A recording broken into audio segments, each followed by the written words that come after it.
Agora 10h01, esse é o Band News Curitiba, edição da manhã, que está de volta com você. E agora a gente vai falar por aqui sobre um assunto que tem demandado bastante, né? Que é a questão da água.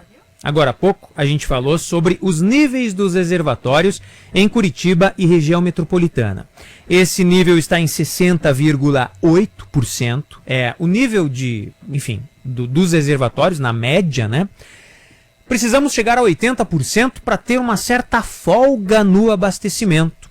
Tivemos uma estiagem bastante severa ao longo do ano passado. Aí, a Sanepar, num primeiro momento, colocou essa margem de 60% para que a gente pudesse ter uma folga no armazenamento e abastecimento, mas agora readequou esse patamar para 80%. Mas fato é que nós tivemos, Juliana, uma das estiagens mais severas da história, né? Verdade, a gente tem, portanto, agora, né, você comentou ainda no comecinho do jornal, a gente está com um índice de 60%, mas a gente chegou a nível abaixo dos 26%, e, portanto, o rodízio continua em Curitiba e também na região metropolitana. E a iminência da falta de água, de fato, chamou atenção mais uma vez para o manejo e a tecnologia que envolve a captação e o tratamento também desse recurso.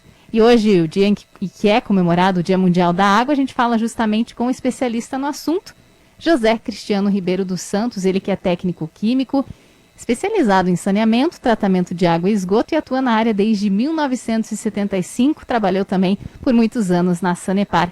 Muito bom dia, José, seja muito bem-vindo. Bom dia, Juliana, bom dia, Manuel. Muito obrigado por essa oportunidade da gente trazer a nossa vivência, a nossa impressão e debater com a sociedade nesse momento tão crucial que a gente fala de saúde pública, né? Sem dúvida, José. A gente teve no Paraná e eu tenho certeza que você vem acompanhando esses números da estiagem, né? E aí as atenções se voltaram a toda essa questão da estrutura. Então eu queria perguntar, pelo seu know-how de tanto tempo, José, a questão da estrutura do Paraná. Como você avalia a estrutura no tocante, tanto a captação quanto o tratamento de água? Como estamos no Paraná e como nos colocamos nesse nível nacional, né? Manuel, é o seguinte, o Paraná, perante o Brasil, ele pode ser colocado numa cadeia assim, de top, em termos de tecnologia, em termos de gestão, né, da qualidade da água e também dos recursos hídricos, né? Nós atuamos em praticamente todo o Brasil e a gente conhece bem a realidade aqui do Paraná, né? Nós tivemos alguns governos importantes aqui no Paraná que tiveram assim, uma preocupação muito grande, a questão de uns 30 anos atrás, com relação à qualidade da água dos nossos mananciais, né? Foi quando, de forma intensiva, se trabalhou uma questão da preservação do solo, né? Já que o Paraná é um estado essencialmente agrícola, né, e de uma representatividade de produção e produtividade nacional em termos de alimentos, mas isso nos prejudicava os nossos mananciais, né? Nós temos casos aqui no estado que quando chovia, da água que vinha do rio para ser tratada, 50% era lodo, era solo que foi carreado pela chuva e a outra parte era água, né? E graças a um programa da Secretaria de Agricultura do Paraná, né, e uma gestão de implantação de matas ciliares na maioria dos mananciais, né, a gente reverteu muito essa questão, né? Há 30 anos atrás tinha muitas estações de tratamento do Paraná que quando chovia tinha que parar o abastecimento, né, tanto lodo que vinha. Então isso foi revertido graças à tecnologia da agricultura, né, com a implantação das microbacias, a integração de bacias, a construção de curvas de níveis integrada entre os proprietários rurais, e uma outra tecnologia que hoje o Paraná é assim, top mesmo, é a questão do plantio direto, né, sem ter que arar a terra, sem ter que revolver o solo toda vez que vai plantar. Isso revolucionou a qualidade da água dos nossos mananciais, né, porque tinha inclusive o carreamento de agrotóxico, o carreamento de adubos que foi recém colocado no solo, a água da chuva dissolvia e ia para o rio, né? Então, o Paraná é, assim, exemplo para o mundo em termos de preservação de solo e qualidade de água dos mananciais. Graças a isso, se conseguiu adequar melhor as estações de tratamento de água, né? Hoje nós temos no Paraná, dos municípios paranaenses, né, nós temos 54 municípios que ainda são municípios autônomos, né? A gestão é feita pelo poder público local, a prefeitura no caso. E nós temos bons exemplos, né? Temos Ibiporã, Jataizinho, Jussara, Paranaguá, já foi privatizado, né? Mas nós temos em torno de 54 sistemas autônomos. Os demais municípios, em torno de 345, são gestionados pela Sanepar, né? E que perante o quadro geral aí do Brasil, sem dúvida nenhuma, é uma empresa top, né? Em termos de gestão, de resultado econômico para que tenha sustentabilidade para novos investimentos, e também de qualidade. A Sanepar tem uma estrutura laboratorial e de controle de qualidade assim exemplar, né? Então, politicamente, o Paraná, em relação ao saneamento, ele cumpriu a sua grande missão, né? Nesses quase 50 anos de existência aí da Sanepar, né? E os municípios autônomos, eles conseguiram sobreviver até então com o apoio do Ministério da Saúde, através da Funasa, né? Porque eles praticam uma tarifa mais baixa, eles procuram atender com água e esgoto quase todas as localidades, mas para viabilizar financeiramente, eles acessaram e acessam recursos públicos, né, a fundo perdido, do Ministério da Saúde. E a Sanepar não, a Sanepar procura viabilizar economicamente para que possa ter a sustentabilidade em todos os estados, né? E José, no último ano a gente vem passando por uma crise hídrica sem precedentes e de fato a gente percebeu o quanto é necessário também se investir em novas tecnologias. Eu gostaria que você explicasse para a gente o que tem de novo, o que tem de alternativa nesse momento, justamente para que os centros urbanos possam passar pela escassez de água. Os princípios fundamentais, né, de um equilíbrio hídrico, né, passa por uma questão muito importante, que é o planejamento urbano, né?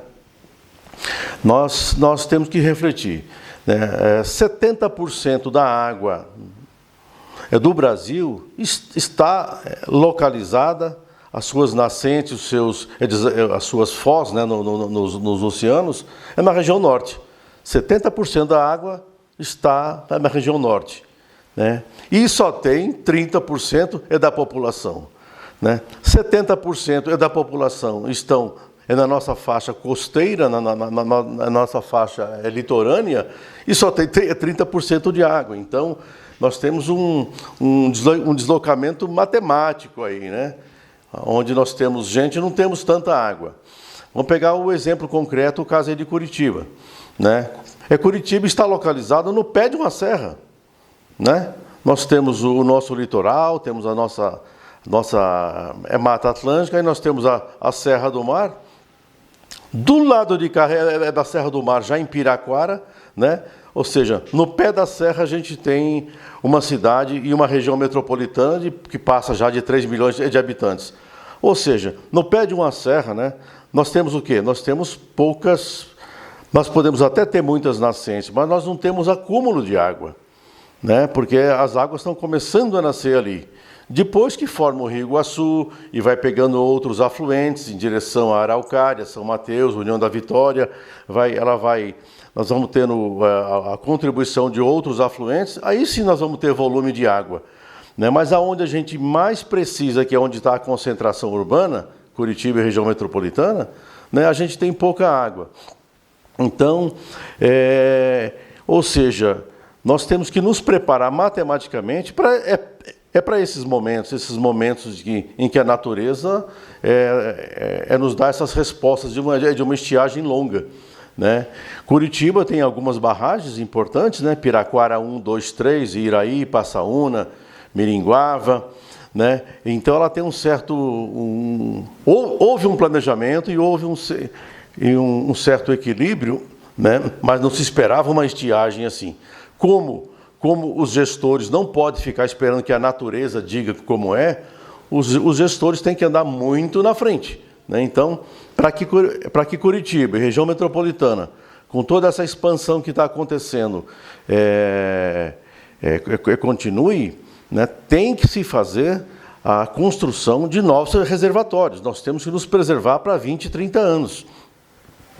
Em 1978, foi feito um estudo, um plano diretor de saneamento de Curitiba e região metropolitana, onde se previa, inclusive, desativar uma usina hidrelétrica, que é a usina de Capivari Cachoeira, né, que manda água aí do Planalto de Curitiba, né, para Antonina, onde tem uma usina hidrelétrica, que é a usina Parigô de Souza, né. Então, já se previa em 1978 que forçosamente teria que um dia parar a geração de energia da usina Parigô de Souza e o reservatório de Capivari Cachoeira, é aquela grande represa que fica no caminho lá para São Paulo, nas margens da Regis Bittencourt, né? Então ali já se previa pegar essa água e trazer para Curitiba, né? Isso em 1978. Então a questão é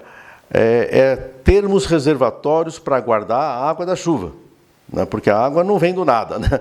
Então nós temos, se a gente quiser ter um equilíbrio hídrico, uma sustentabilidade em Curitiba e região metropolitana, forçosamente temos que ampliar reservatórios com uma perspectiva de 30, 40 anos. Senão o desequilíbrio vai ser fatal. Investimento e planejamento, né? Estamos conversando com o José Cristiano Ribeiro dos Santos. Ele que atua na área, ele é técnico químico, especializado em saneamento, tratamento de água e esgoto, atua na área desde 1975. Aí a gente já entra também na tua área, José, sua empresa é especializada em tratamento de água e esgoto e teve uma criação sua que é a cloração in loco, né? O que é essa técnica? Qual a importância do tratamento sustentável da água? Como funciona isso? Emanuel, o seguinte, a água ela pode ser um veículo de transmissão tabulado pela Organização Mundial da Saúde em torno de 35 a 45 doenças, né? A cólera, a leptospirose, disenteria, hepatite A, febre tifoide, né? E entre outras, né? Então a água ela tem que ser adequadamente tratada, né, em estações compatíveis com cada tipo de água, né? Porque uma estação de tratamento de água tem que ter uma tecnologia tal que ela possa se dizer, eu sou um hospital preventivo, né? Porque uma água tratada, por exemplo, aqui na nossa cidade, em Arapongas, né, é uma cidade de 120 mil habitantes, né, com uma fonte de abastecimento de água, né, superficial. Então, imagina se a estação não for um hospital preventivo do ponto de vista de tecnologia e de qualidade operacional, ela pode afetar todos ao mesmo tempo. Então, ela tem que ter tecnologia, gestão operacional, equipamentos adequados para fazer frente, para não ser um transmissor e um reprodutor de doenças, né? Então, a água eu chamo assim, a estação de tratamento é um hospital, é preventivo. E os utensílios que tem lá dentro, os produtos químicos, as tecnologias e a operação, são os nossos médicos, os nossos enfermeiros, os nossos auxiliares, né? O respirador, o oxigênio, que são, ou seja, são os utensílios que tem dentro de uma estação de tratamento, para a gente pensar em todos ao mesmo tempo. E, diante disso, um processo de tratamento da água, ele tem alguns produtos que é para fazer a clarificação, para tirar a cor, a turbidez, tirar a sujeira da água, vamos dizer assim. Mas tem aquela parte que são os micro-organismos, né? Que são organismos, micro-organismos patogênicos, né? As bactérias, os vírus, protozoários, né?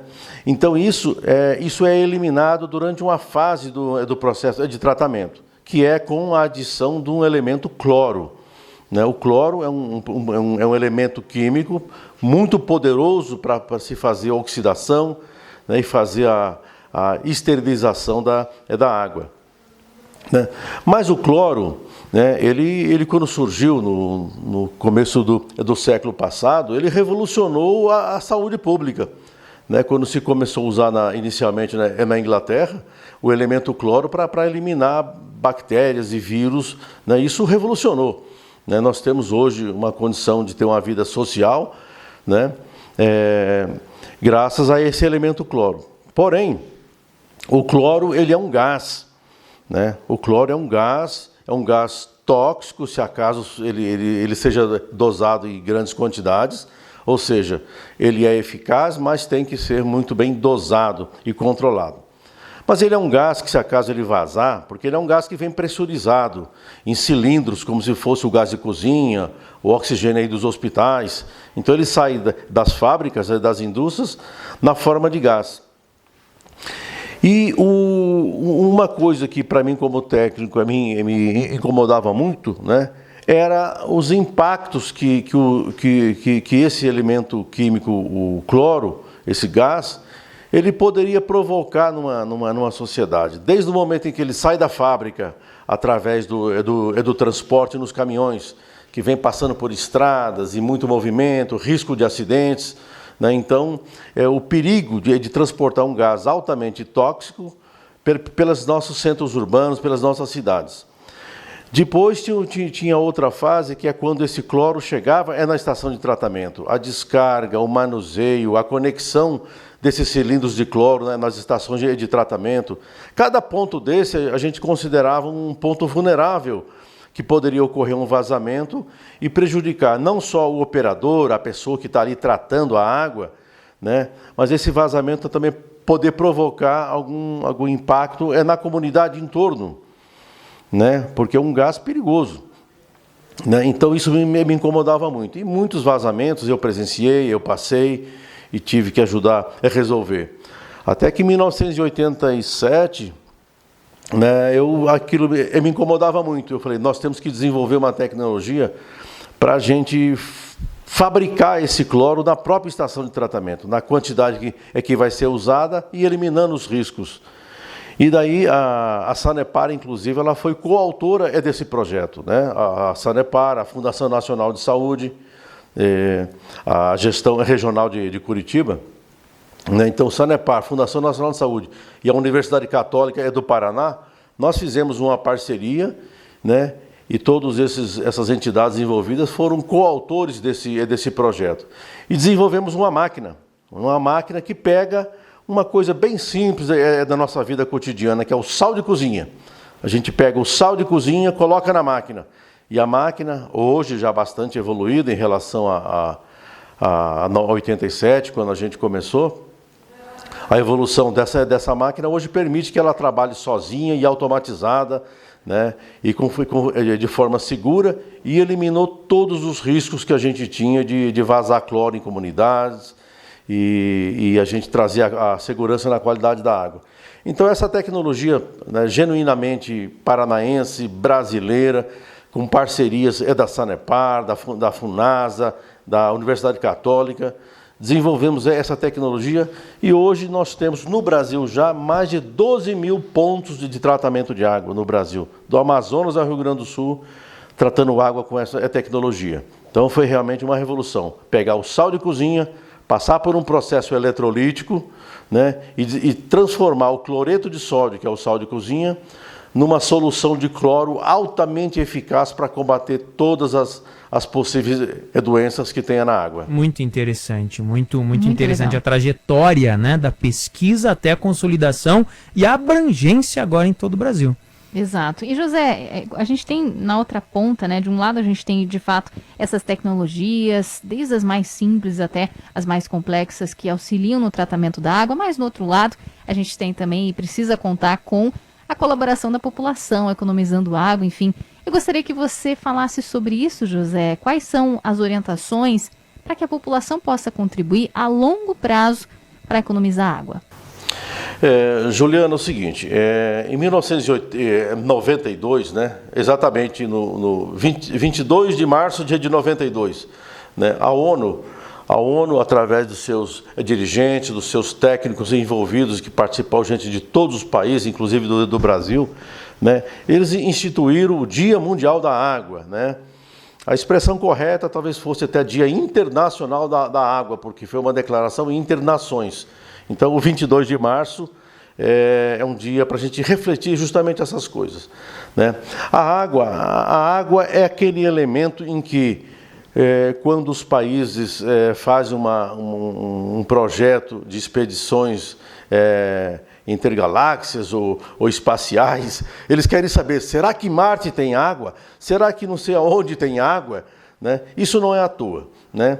Então, na nossa crosta terrestre, no nosso planeta Terra, né, a água tem uma função assim muito importante. Tem assim 3 pilares que a gente não pode esquecer nunca, né? Que é a questão ambiental, a questão econômica e a questão de saúde pública, né? Que é social. Então, a água ela tem uma importância, primeiro, no equilíbrio da temperatura do planeta, né? Então, os oceanos, os nossos rios, né?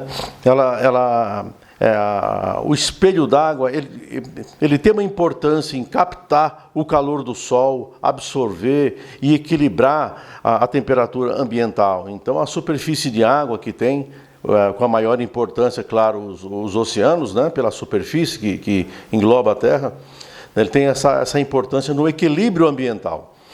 A outra questão é na questão econômica, né?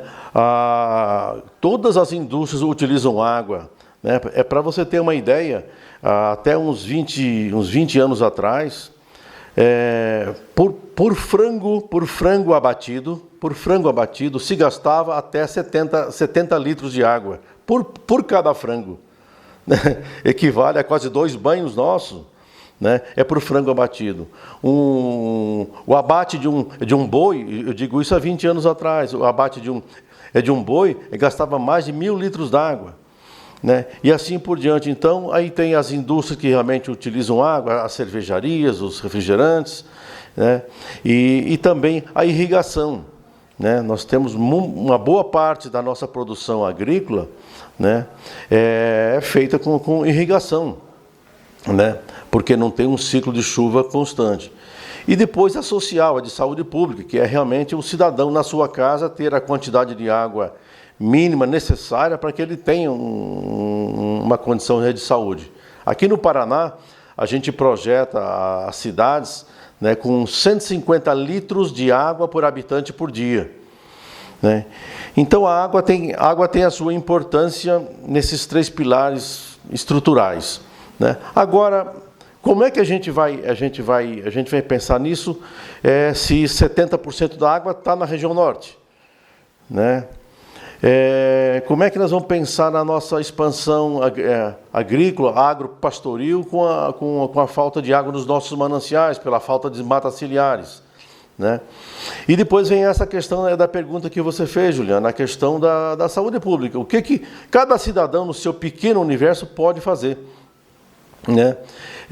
Com relação à racionalidade, né? Então, a engenharia pode ajudar muito, projetando casas, né, com sistemas de descarga mais racional, ao invés de ter os 18, 20 a 25 litros em cada descarga sanitária, ela pode abaixar até para 8 litros. Então, a engenharia pode colaborar com isso, né, para poder já colocar no mercado equipamentos que racionalizem o uso. Depois vem a questão interna na casa, né, o tempo do banho, a escovação do dente, tem várias coisas, várias ações que está dentro do universo do cidadão, né? A lavagem de calçada, a irrigação de jardim. Então, tudo isso tem que fazer parte de uma consciência assim, eu tenho hoje, mas posso não ter amanhã. E se eu desperdiçar hoje, o meu vizinho pode ficar sem, que é a parcimônia, né? Então, a Declaração Universal dos Direitos da Água, instituída pela ONU no dia 22 de março, são 10 preceitos assim, muito bem feitos e muito bem colocados, né? Que a gente tem que divulgar, a mídia tem que colocar isso, as escolas, as igrejas têm que divulgar isso para que isso vá entrando na vivência da pessoa, né? Para que entre de fato, né, José, no cotidiano, para que introjete mesmo como hábito, em especial nesse momento que a gente está vivendo. 10h25, a gente conversou aqui com ele que há muito tempo vive essa questão da água, né? Especialista em saneamento, tratamento de água e esgoto, fez uma empresa com esse mote também, José Cristiano Ribeiro dos Santos. José, muito obrigado pela sua participação ao vivo na Band News FM Curitiba nesse Dia da Água.